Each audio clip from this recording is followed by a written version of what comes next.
So, yun yung amenities natin. Clubhouse and pool area. Ayan.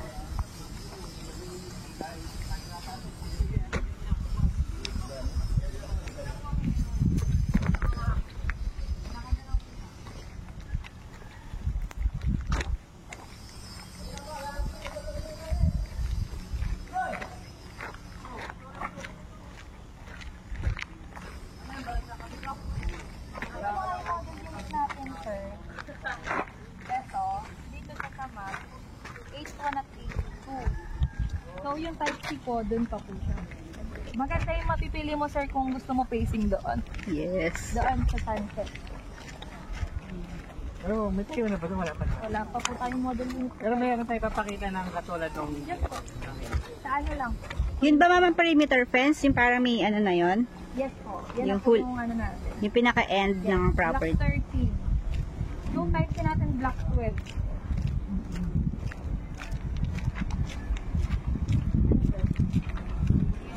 Ang ganda oh.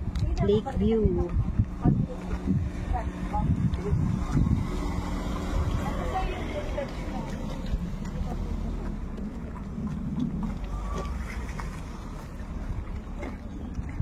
Good.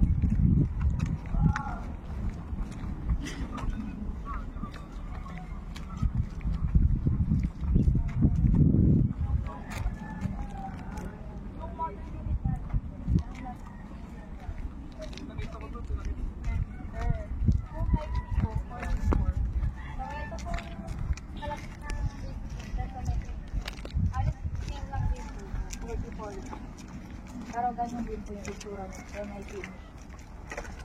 Asa mo finish yung ano? Type C po. Wala po tayong basic. Pero pwede nyo rin pong tignan yung basic po. Yung may gamit. Yung pinaka-modern.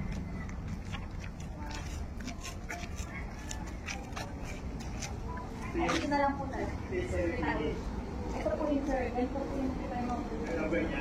44 ano siya? 14. Hindi ko lang okay. Ganito po siya. Yung finish po niya, sir, ganito din. Yung ceiling po niya. Then, ito po, lahat po naman ng unit natin may service area. Check niyo, sir, sa taas po. Ito po yung CR natin. Then, meron tayo dito